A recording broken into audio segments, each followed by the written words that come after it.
taken it. I just want to point out, because it would be a big grey elephant in the room otherwise, I am a sweaty man. I normally have to use an industrial strength antiperspirant, but Thursday is my shopping day. It's been a very hot week. I've used it all up. I've had to utilise my girlfriend's tonight. It's not as good, but I do smell powder fresh, so just needed to clear that up. Right, so yeah, that was true, and this is true as well. I have recently had an operation on my knee. I snapped the anterior cruciate ligament, which holds that bone to that bone, and I had to have it replaced using hamstring tissue. That is all true, and I've been off work for like 6 weeks. I'm hoping that I'm going to be able to drive again tomorrow, so that'll be it, back to work. But it's been a bit crap. Some of it's been good, but especially the first 2 weeks when I couldn't move, I was on the settee the whole time. I had to ask everyone to do everything for me. I couldn't do anything for myself. And at that point, my mate Gary from Newcastle phoned me up, and he says, "Are you alright, man, Chris?"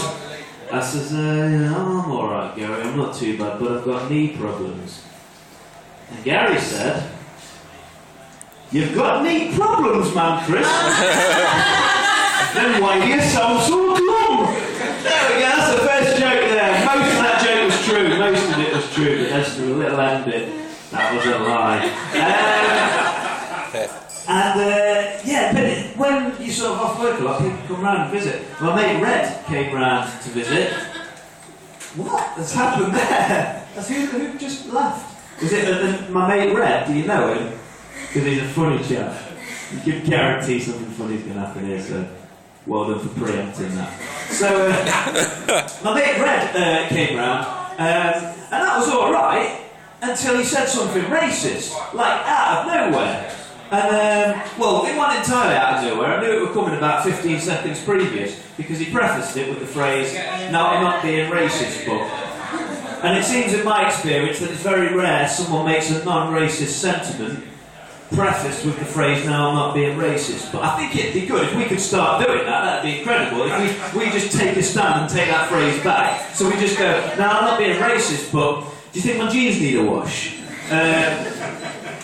Say something racist. He said he was not going to, and he didn't. "I'm not being racist, but have you got a better deodorant?" Do you know what I mean? That sort of thing. But he didn't. He said, "No, I'm not being racist, but I fucking hate them green pigs."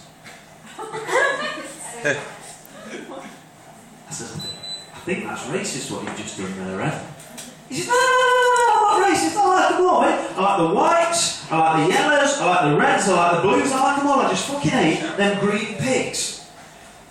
I said, "Why do you hate green pigs?" He says, I'll tell you why, Chris.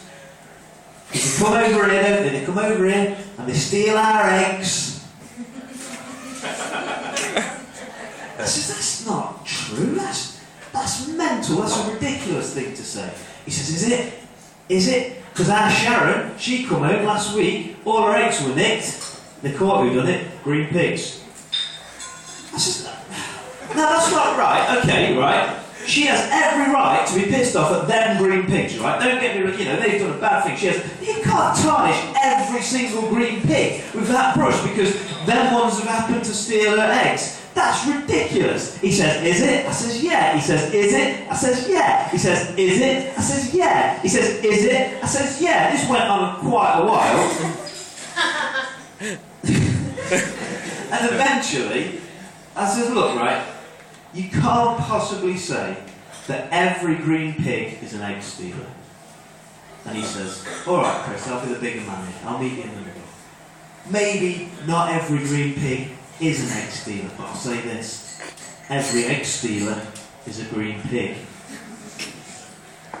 I says, "That's not true either." I says, "Think about back in the 70s and the 80s over in Ireland when all the egg stealings were going on over there. They weren't green pigs, were they? They were Irish and Northern Irish. So what about down in Spain with the Basque separatists and the egg stealings they do? They're not green pigs, are they? They're Basques, they're Spanish. Or Basque, I'm not sure where they stand on that. What about the Oklahoma egg stealing over in America massacre. You remember that? And everyone went, oh, this is definitely the work of green pigs, this is definitely the work of green pigs. That turned out to be a white Oklahomian from down the street. It's ridiculous to say that all green pigs do egg stealings. He says, well, it's not just that anyway, is it? He says, what they build them horrible asses as well, don't they? Out of flimsy bits of wood and big lumps of concrete and that horrible blue glass, don't they?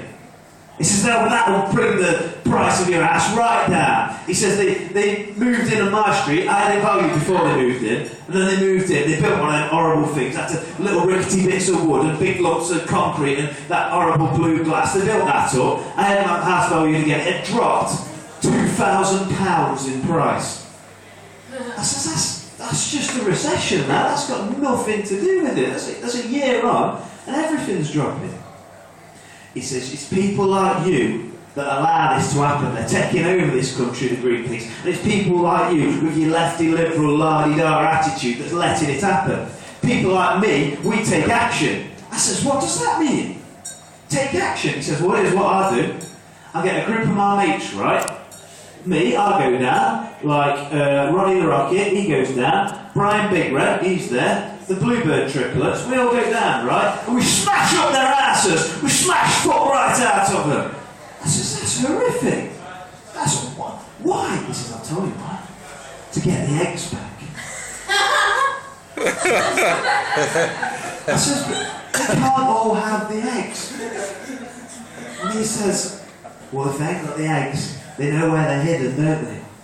I says, no, this can't be right? It can't be the case that every green pig is in on this, they've all got the eggs or know where the eggs are in. He says, well, if they don't, then it sends out a message, doesn't it? It sends out a message that they won't be tolerated. To all the green pig mates, you are not welcome here. Green pigs can fuck off. We hate the greens, we hate the greens. But the problem was, at this point, our mate Barry the Boomerang Bird had walked in, right?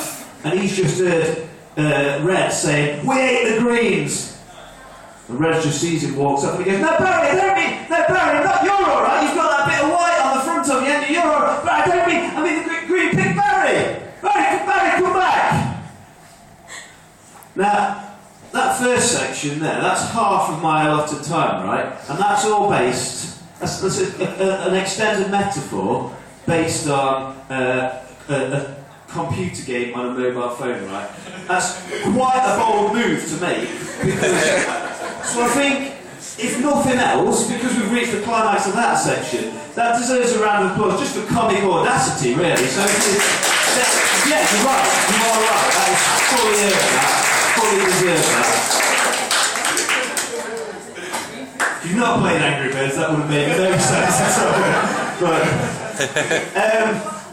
it was brilliant satire, I promise.